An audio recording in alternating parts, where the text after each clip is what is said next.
Good morning and welcome. Welcome to the First Parish in Framingham. We are a welcoming congregation. We welcome you no matter your age, race, gender, identity, sexuality, abilities, or beliefs. Whoever you are, whomever you love, wherever you are on your life's journey, you are welcome here. I am Diane Bassett. I use she, her pronouns, and I am your worship associate this morning. Be sure to read the announcements in the order of service. Immediately following worship, you're invited to join us for coffee hour and our first ever Winterfest in Scott Hall, just across the courtyard. Please take a moment now to turn your phones or other devices to their quietest settings. Beeps and buzzes can be distracting, but we welcome your human noises, your cooing and laughter, especially the sound of your singing, so please join in. Since 1701, people have gathered as this community to rest or recharge, to be challenged or affirmed. Those people are like you. You belong here. Maybe only for the next hour, but we hope for longer. We're happy to have you with us. I now invite you to take a comfortable breath in and out. Continue to take a few more breaths and begin to release whatever you need to let go of to be more fully present to yourself, to one another, and to the sacred in this time and place. A flame within a chalice is a primary symbol of the Unitarian Universalist faith tradition. To symbolize the light of reason, the warmth of community, and the flame of hope, it is our tradition to begin our worship by kindling the flame of our chalice. This morning we have words from Albert Schweitzer. At times, our own light goes out and is rekindled by a spark from another person. Each of us has cause to think with deep gratitude of those who have lighted the flame within us.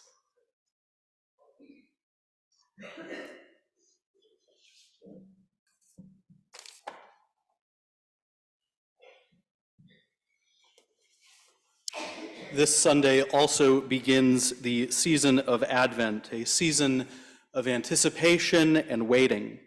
It is a season that lasts 4 Sundays, and we begin by lighting one candle on our Advent wreath. We light this candle for all people struggling to be bearers of hope in a troubled world.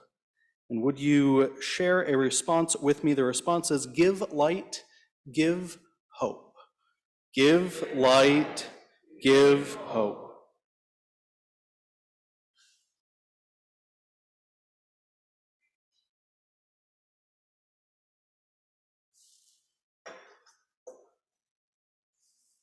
I invite you to rise, and body or spirit both work just fine, to sing our opening hymn, number 225, O Come, Emmanuel.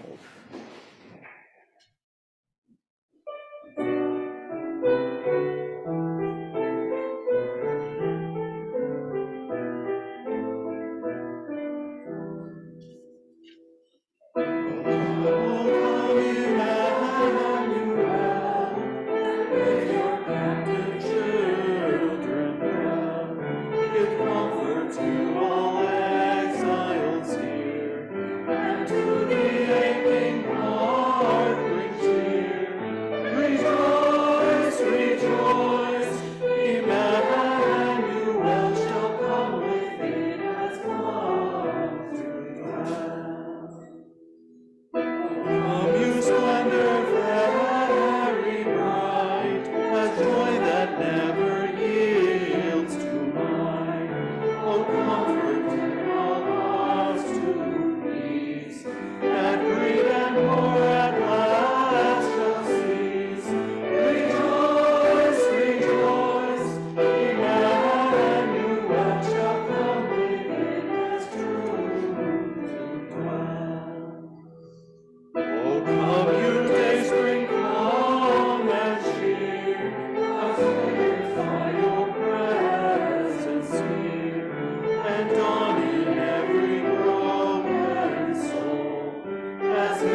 And please remain standing to sing our affirmation and to say our spoken affirmation. The words for the song will follow a different tune for the month of December. So Dean, do you want to share that tune first so everyone gets it in their heads?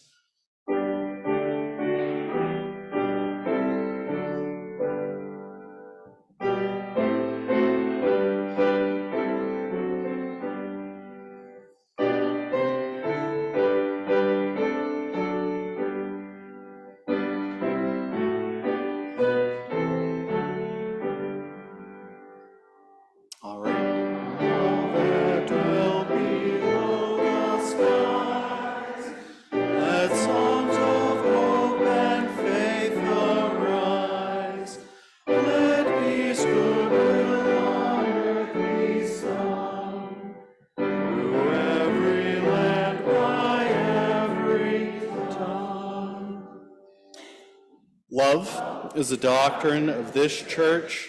The quest of truth is its sacrament, and service is its prayer. To dwell together in peace, to seek knowledge in freedom, to serve all life with compassion, to the end that all souls shall grow into harmony with the divine. This is our great covenant, one with another and with our God. You may be seated.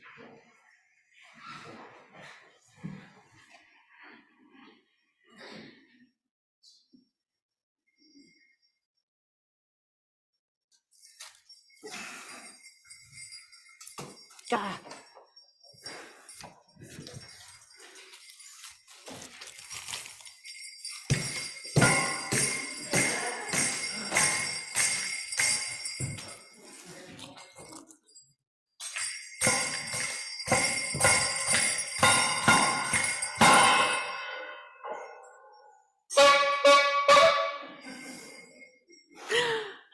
Good morning.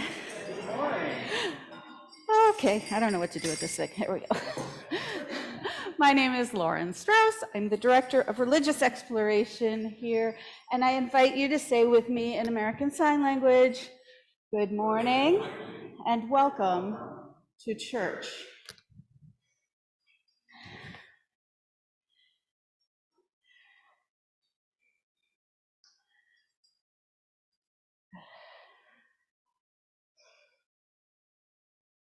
Sorry. There we go. Okay. When Reverend Aaron and I started talking about this service, we wondered aloud, how do we talk about joy and silliness when the world is just throwing up bad things at us, sometimes multiple times a day? Will people think we should be addressing those serious things? Okay, now I know this is a time for all ages, but this is for the grown-ups. This question is for the grown-ups. Think back. When was the last time you laughed so hard you cried? The other night, our dog did something goofy. I don't even remember what it was, but Tom started laughing, and I started laughing, and then we looked at each other, and we just started laughing and laughing, and I was laughing so hard. Tears were rolling down my face, and by the end, I was gasping for air. The dog looked at us like we were losing it, which made us laugh again. And then when it had all calmed down, I felt as energized as if I had run a race. I remember laughing a lot when I was little. I have a memory of this in my body. I laughed, I was silly, I played just for the sake of playing, doing things for the fun of it. But then sometime when we're like 9 or 10 or 11, the world starts to tell us to take things seriously. Things that we get praised for are maturity, focus, hard work, productivity. Even as early as kindergarten, we're measured by our ability to sit still and finish paperwork. I remember when Mia was in first grade, that's my daughter, they kept her in at recess for not finishing her schoolwork. I was equal parts livid that they were doing that to a 6-year-old and figuring that the teacher was creating her own punishment by keeping my wiggly kid in at recess because I was just multiplying the wiggles. When we are telling our 6-year-olds to be productive and serious, is it any wonder that we as adults have a hard time feeling joy? And I don't mean feeling momentarily happy, but letting the joy touch every part of your body and your spirit. That is the difference between laughing at a joke and laughing that uncontrollable laughter that Tom and I did the other night because our dog was being a goof. When I laugh at a joke, it just sort of stays in one place in my body. You might experience it differently from me, but it's just kind of in here. It doesn't go the rest of the way. But when I laughed so hard I was gasping for breath, it got to every single inch of my skin and my insides and my spirit, head to toe. Y'all, my dear friends, we need to grab joy back from the systems that have stolen it from us. Joy is an act of resistance. Joy is connection to your body, and through your body, it's connected to the whole universe. Next time you laugh, try to feel it with your whole body. Next time you look at a beautiful flower, let its beauty fill all of you. Find ways to be silly so that you can choose joy. Speaking of which, I seem to have a whole basket of kazoos and clown noses for the people who are participating in religious exploration today. So if those folks would like to come forward and take a clown nose or a kazoo, and a kazoo, not one or the other, both, we will play them as y'all sing us out to religious education. Exploration. That's all I'm doing.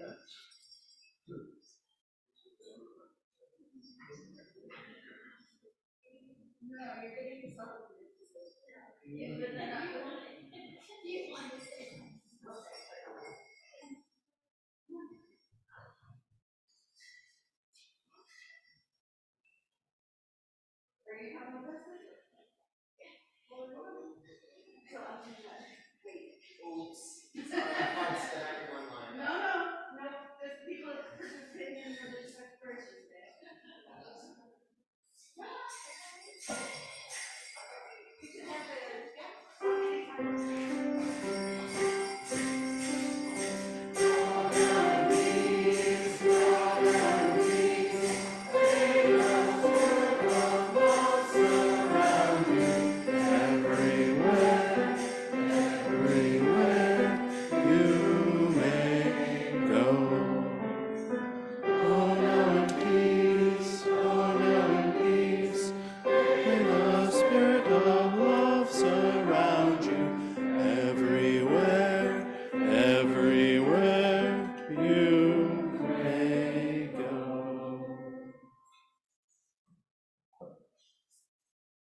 From time to time, we have new folks join our constellation that is the First Parish of Framingham.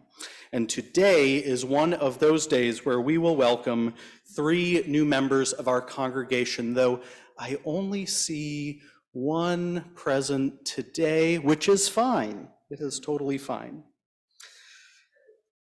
2. Oh, hey, welcome. Good morning. Life. Being a member of our religious community is both simple and complex. It is simple because all that is required is that you commit to the ideals of this congregation and that you sign our membership book. But it's complex because of what joining our congregation and signing that book means. It means that you have chosen to pursue a spiritual path, following it into the depths of life. It means that you have become a part of a liberal religious community that affirms the dignity and value of all present in humanity. It means that you have entered into a religious movement with a centuries-long history of enriching our world with the values of freedom, reason, and tolerance. For all of you, I hope that being a member of First Parish will bring you joy, happiness, and fulfillment. It is a wonderful place. You know this already. However, if you think back to what I said, it is simple to commit to the ideals of this congregation. That is true. But this congregation, as are all congregations, it is made up of human beings who are imperfect. So I hope that at some point this congregation might also disappoint you. I think you might only truly become a member of this congregation when it disappoints you and you stay in relationship with it. Our congregational ideals are challenging ones to live into. In a way, our congregation's ideals are a promise about how we will treat one another. Remember this: human beings are promise-making, promise-keeping, promise-breaking, and promise-renewing creatures. So David Ortmeyer is going to help me welcome. Sarah is feeling under the weather this week, so David will help with this.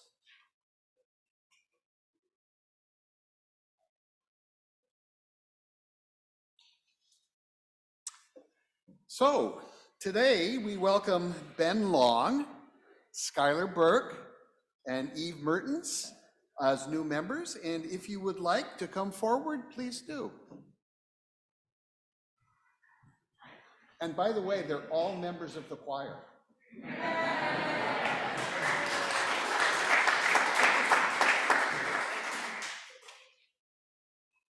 So we welcome you this morning to a great freedom and an equal responsibility that comes with that freedom. To be a complete member is to enter into the life of the congregation, to live its values, and to support it with your time, your talents, and your treasures. Above all, we are challenged to put conviction to work, and in joining this congregation, we'd like to know, do you embrace this freedom? Do you rise to this challenge? So say. We do.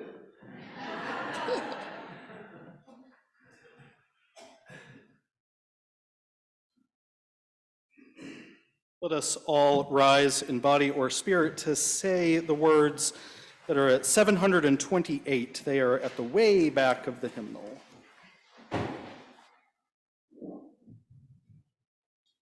I'll get a copy for you. Wonderful. Diana's on it. So I'll say what is in the Roman type, and if you'll say what's in italics, that will work fine. Blessed are those who yearn for deepening more than escape, who are not afraid to grow in spirit. Blessed are those who take seriously the bonds of community, who regularly join in celebration, in learning, who come as much to minister as to be ministered unto. Blessed are those who bring their children, who invite their friends to come along to join in fellowship, service, learning, and growth. Blessed are those who support the church and its work by their regular, sustained, and generous giving, who give of themselves no less than their money. Blessed are those who know that the church is often imperfect, yet rather than harbor feelings of anger or disappointment, bring their concerns and attentions and their needs to the attention of church leaders. Blessed are those who, when asked to serve, do it gladly, who realize that change is brought about through human meeting, who do the work of committees and stay till the end. Blessed are those who speak their minds in meetings, who can take and give criticism, who keep alive their sense of humor. Blessed are those who know that the work of church is the transformation of society, who have a vision of beloved community, and who do not shrink from controversy, sacrifice, or change. Blessed are they indeed. You may be seated.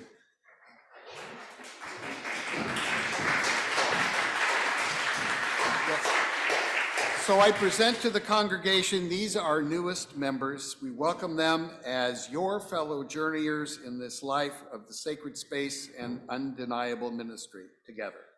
Our new members have already signed the membership book, and we honor them into our church and our congregation. So welcome.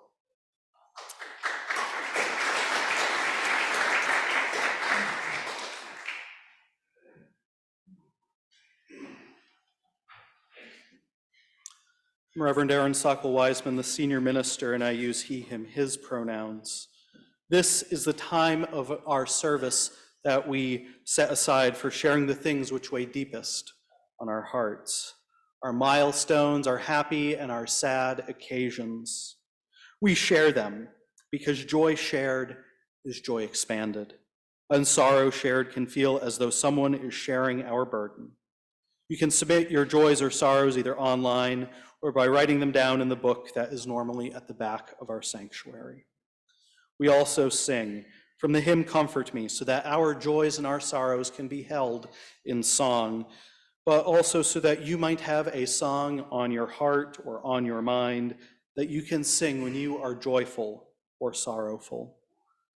I begin with the sorrows or concerns of our gathered community. Karen Hirschman shares that I'll soon have my first of 2 shoulder replacement surgeries. Thank you to all First Parishioners for your love and your support. Share this from David Doucette. Writes this concern that December has become monsoon season in New England. This was snow, tomorrow would be a snow day for school. That happened plenty of times when I was in grade school, evidence of climate change. Let us now sing Comfort Me.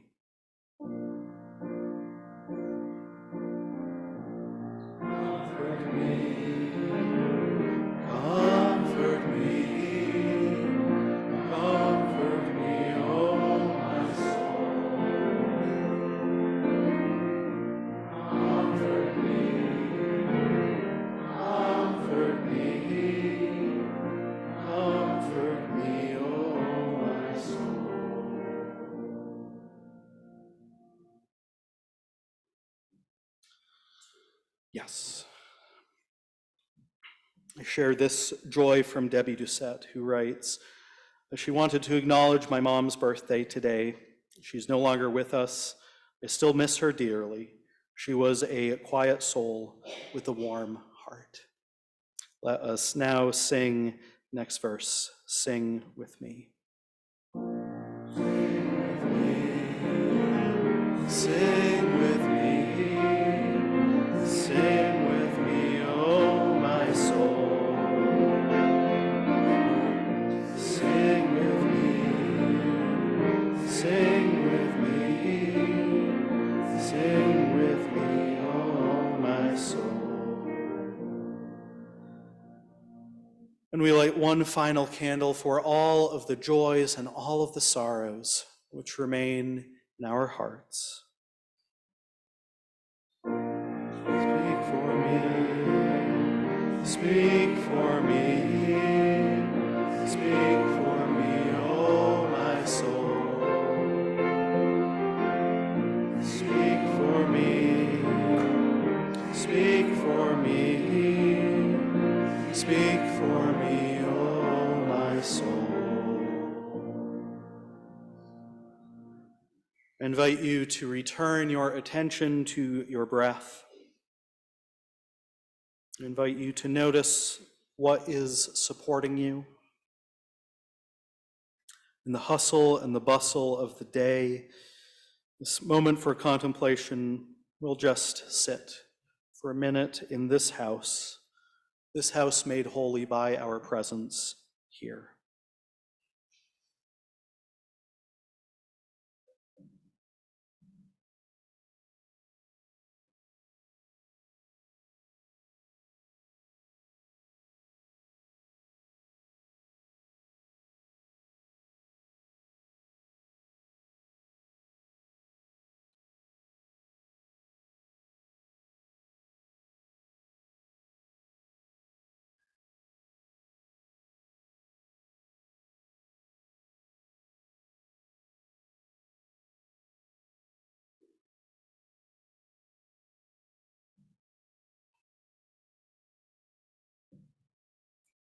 May this quiet serve as a reminder that we can always return to our center when we need it most, just by focusing on our breath in and our breath out. Now we will hear a poem that Leslie Simpson will read. This year we are working to renew our welcoming congregation status, and as part of that we are turning our attention to observances over the year.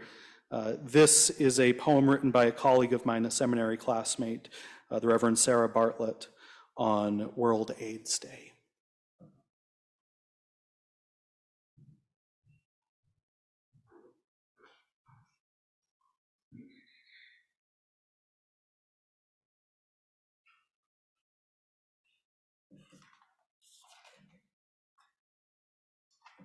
In recognition of December 1st, World AIDS Day, I read this poem by Reverend Sarah Bartlett. I see you, yes, you, the one whose life is wrapped in a red ribbon, whose soul is equated to your viral load, whose very being is defined by 3, or is it 6, letters. I see you, yes, you, the one who fears my touch because you have been told you are worthy, by who? Of rejection. I see you, yes, you who have been shamed, pitied, or maybe even put up on a pedestal, when all you want is to be yourself. I see you, yes, you. In the address book you showed me, it was from 1984, when it was full of friends and lovers. Then in 2 weeks, it was empty, save for 2 names. I see you, yes, you, the mom who in love allows another to raise her child in love, because you are not able. I see you, yes, you, because you who has transformed the world, your joy, your humanness, your regular personness. You are no different than I am. I see you, yes, you, when in my own shame, my own sin, I have forgotten my compassion. When did compassion become a thing to be lost like a set of keys? When I should have honored your worth as I honor my own. I see you, yes, you, for all the times you have been told you are nothing, when your disease has become discounted because it is no longer seen. But I see you, yes, you. May you know that today.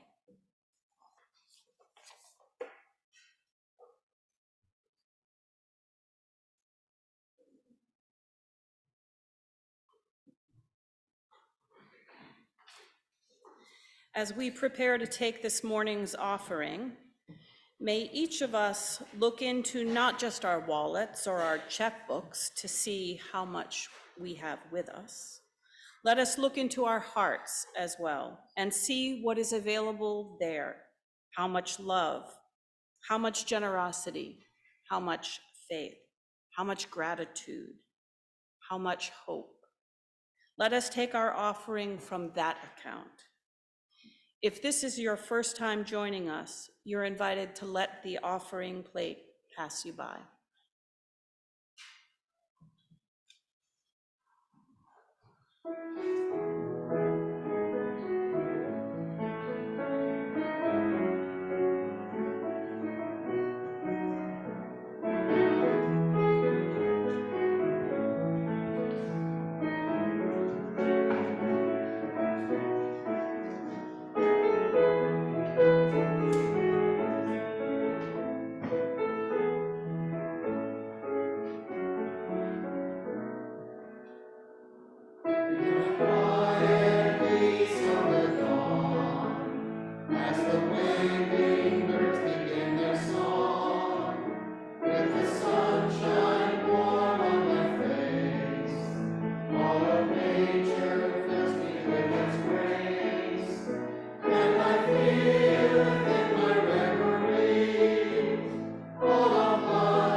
I forgot, we had one other joy. We have a lot of joys, but one that was submitted. Valerie Packard writes that Valerie's band Flannel had an awesome time playing 90s music at Craft Roots Brewery yesterday.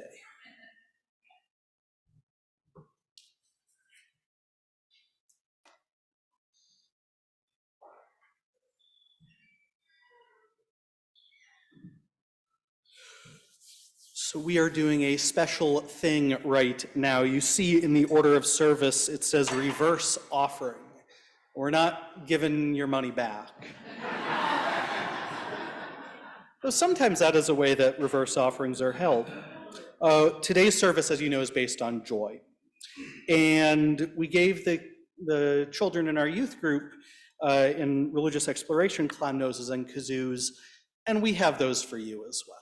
So we're going to pass those out now. Our ushers will help. Dean will share some music. Feel free to put your clown nose on now, or if you're wearing a mask or you don't feel joyful right now, tuck it away in your pocket. And you can also take a kazoo. I have 100 clown noses and 144 kazoos, so if my math is right, that should go around. And the robe is not right for this, so.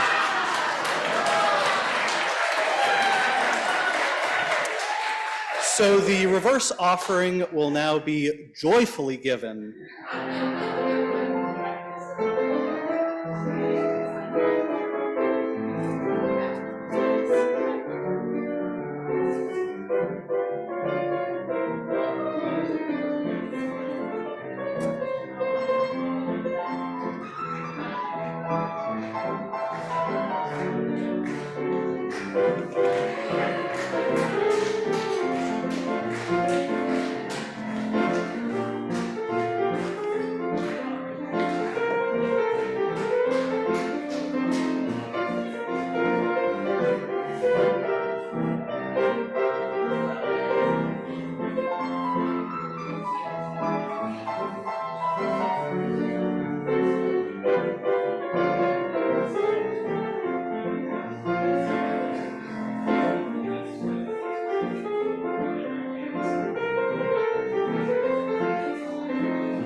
I feel woefully underdressed for the kind of joy I feel looking at all of you with your noses.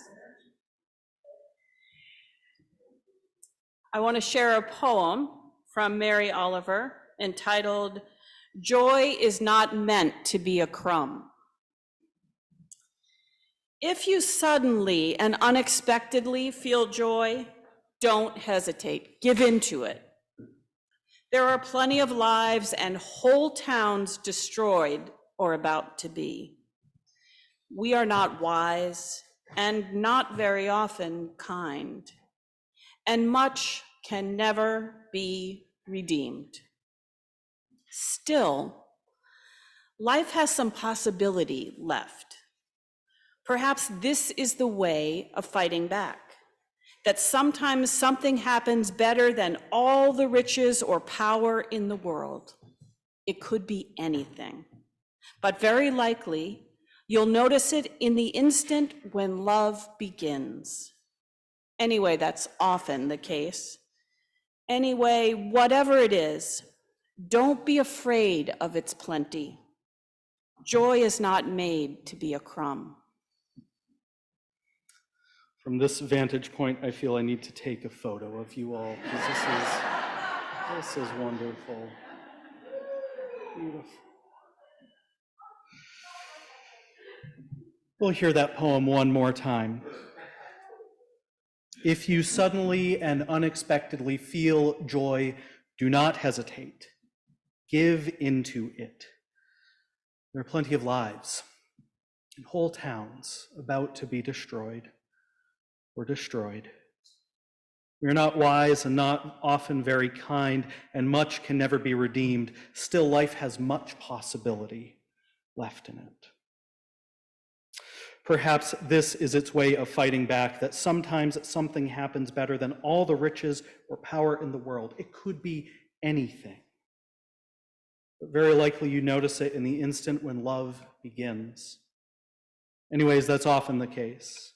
Anyways, whatever it is, don't be afraid of its plenty. Joy is not made to be a crumb.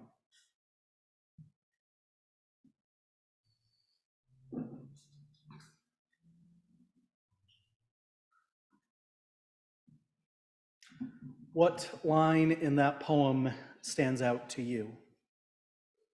For me, it is the final line, which is also conveniently the title.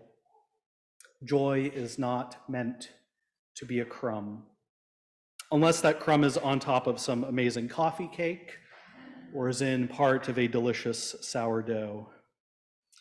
While the joy in front of you may be finite, it is, in fact, always infinite.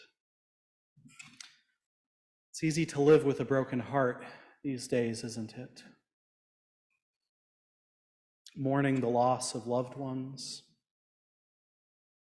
I turn my attention to the war in Gaza between the Israeli government and Hamas. It breaks my heart.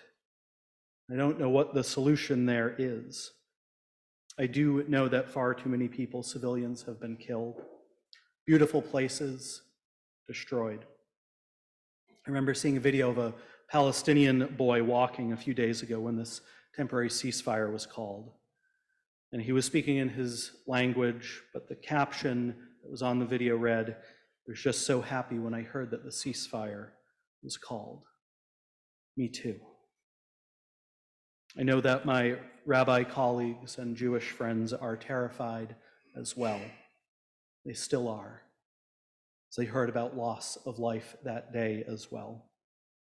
I am terrified too. We cannot become hardened to tragedy and strife, grief and sadness. This is why I gave everyone who wanted the opportunity to pick up a red clown nose and kazoos. I got this idea from a thread on some advice website where a user asked the question, what's a small thing you can do to improve your day? And some users suggested just carrying around a red clown nose to keep in your car, to slip it on when you're in traffic. Another suggested to always carry a kazoo, and from the looks of some of you, it's been a while since you have played a kazoo. Or maybe the first time, but there's a first time for everything, right? Chances are you know other things to do when you feel untethered. And in that case, may the presence of a kazoo or a red nose serve as reminders of those practices, if that is not your practice. Other things that bring me joy or clear my mind, calling up a friend, free writing timed for 5 minutes, get all the words down on the page, hiking in the summer, buying food from a farmer's market, talking to the people who made that food come out of the ground, who helped harvest it.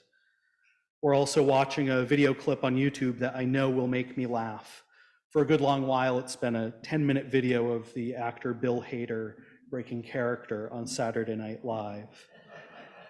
You likely know other ways that you can bring joy, those little practices that you can dip into when you need that slight boost of joy. If joy is hard for you to find, I understand. I've been there too. Joy is not my go-to emotion. I think most of you might know this. I've admitted it from this pulpit. I'm more melancholy. I like a feeling that our Brazilian and Portuguese and Cape Verdean neighbors have. I think it's saudade. Feeling that includes longing, melancholy, and nostalgia. Portuguese writer Manuel de Mello describes it best as a pleasure you suffer, an ailment you enjoy. Christmas and Advent are always seasons of longing for something, somewhere else perhaps. The Christmas tunes that make me smile the most are ones like I'll Be Home for Christmas, or Have Yourself a Merry Little Christmas, or Fairy Tale of New York by the Pogues, ones that have a touch of melancholy in them. Sure, I do love the bombast of O Come All Ye Faithful and Angels We Have Heard on High and O Holy Night. Those are wonderful, those get me in the mood too. But sometimes I'm a little bit more balanced. Yet today I am not sure how melancholy I can be when I see you wearing your clown noses, or when you have your kazoos ready to play the second verse of Joyful, Joyful, We Adore Thee. That's when we'll do it. Perhaps I need to make that choice more often. Instead of wondering, is the glass half full or half empty, can I maybe just say that the glass is beautiful? How can I keep from singing when I remember that joy is not meant to be a crumb? We cannot become hardened to tragedy and strife, grief and sadness. And one way that we can do this is to still count on joy. Now, there is a concept known as spiritual bypassing, which the coiner of the phrase, John Wellwood, described as spiritual ideas and practices to sidestep personal, emotional, unfinished business, to shore up a shaky sense of self, or to belittle basic needs, feelings, and developmental tasks. Spiritual bypass can be a form of avoidance and repression, but joy practices keep us softened. They do not harden us. We're not permanently wearing our red noses or permanently playing our kazoos or doing whatever tiny practices you might have to bring you some joy. They're just there when you need them the most. Maybe you need that. Maybe you need that in your toolbox. Now, when I was in middle school, I watched a lot of NASCAR on TV on Sunday evenings. Went to a few races up at New Hampshire International Speedway in Loudon, New Hampshire. Had some pretty sweet jackets that mimicked what the drivers were wearing on their fire suits, and some pretty sweet hats as well. Why am I bringing up NASCAR? Well, NASCAR tracks are surrounded by concrete retaining walls. They keep the cars inside the track when crashes happen. But they can be devastating to the cars and the drivers that are driving the cars. They learned that they needed to add what was known as a safer barrier, or a soft wall. The impact of a car slamming into concrete at high speeds was devastating to drivers. So they added softness to the walls, usually styrofoam that helped absorb the impact when the cars crashed into barriers. They needed softness. This improvement saved drivers' lives. We all need a little tenderness, a little softness if we are to do anything hard in this life. One of my favorite shows lately has been the show Dairy Girls. It is 3 seasons long and can be found on Netflix. I've watched the entire series several times, so I know all the plot points, I know what to expect, and perhaps that is one thing that brings me joy. It is a group of Catholic school students, James, Orla, Claire, Aaron, and Michelle.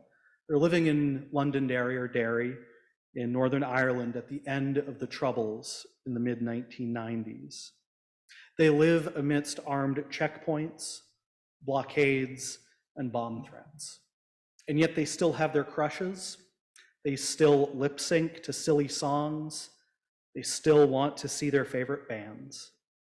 The scenes that are the most beautiful and the most poignant to me are scenes of the main characters dancing at talent shows, interspersed with scenes of political speeches or bomb threats. A poignant reminder to me that the joyful goes on amidst the struggle. Joy persists. In these hard times, there will still be dancing. As we approach this season of Christmas and Hanukkah and the solstice and any other number of seasons and celebrations, this is my reminder to you that there is no right way to celebrate the season. This much is clear. I have had joyful Decembers and mixed ones as well. There's no right way to celebrate the season other than the one that you know within your heart is what you need this year. So if you know what that is, go and celebrate that way. Observe the season this way. Laughter and joy are very powerful things. It can teach us an awful lot about the world. Many of you might not like the unfiltered nature of the news, but instead in days past might have watched shows like satirical news programs like The Daily Show, or the old Colbert Report, or Last Week Tonight with John Oliver. Maybe some of this desire in these hard times to watch these shows is because of what the Reverend Dr. Cheryl Walker said years ago. Make me laugh, because I'm tired of crying.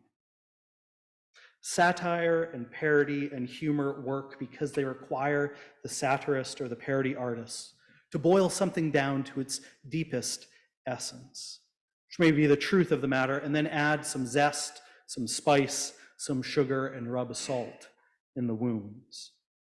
With the essence brought forward then, we become aware of injustice and absurdity in the world.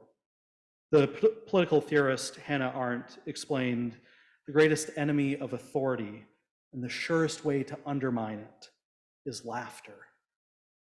Joy is not meant to be a crumb.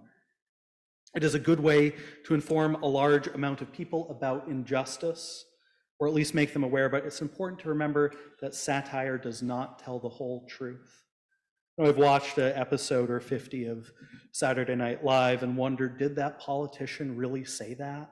Sometimes the satire is so believable. I'm sure many of you have that experience as well.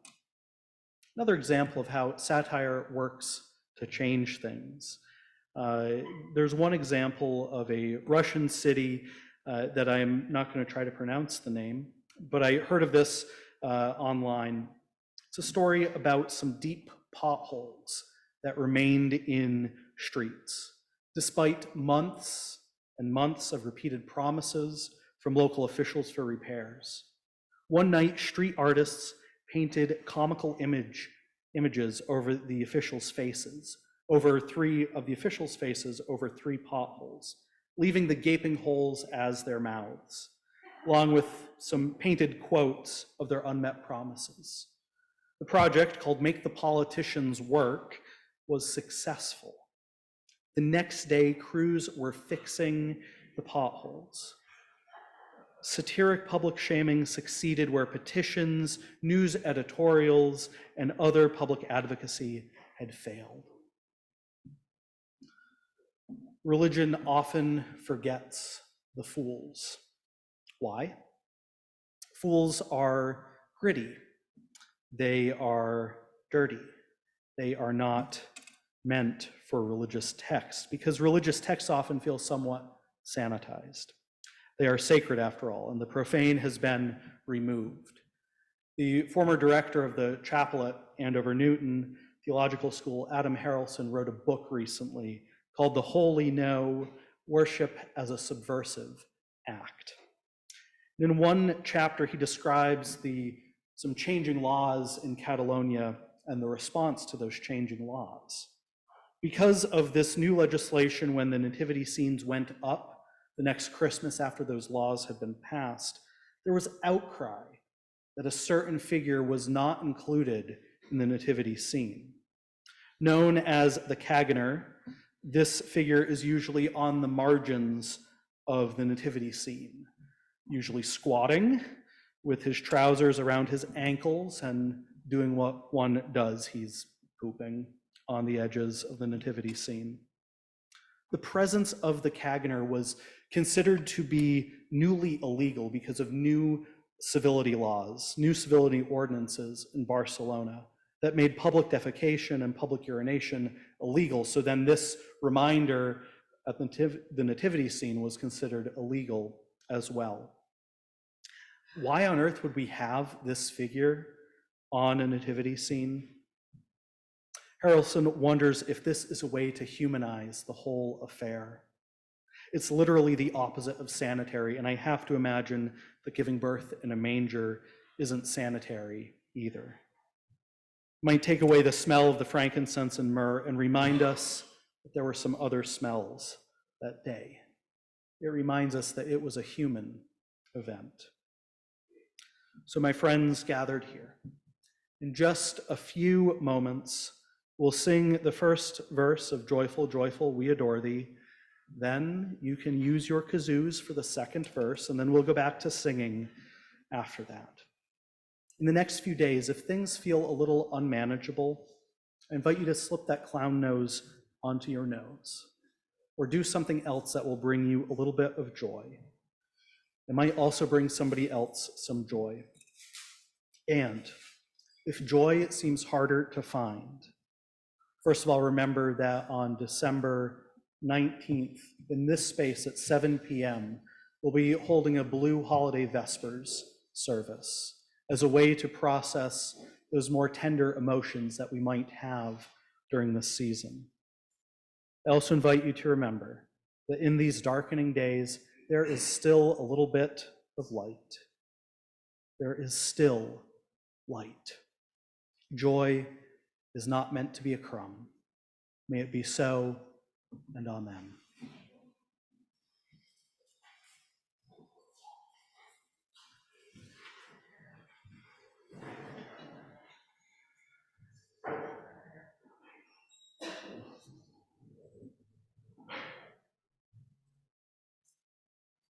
Please rise in body or spirit to sing our closing hymn, number 29, Joyful, Joyful, We Adore Thee, kazoos for verse 2.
So, if here you have found a little bit of joy, go out into the world and use it to brighten your pathways.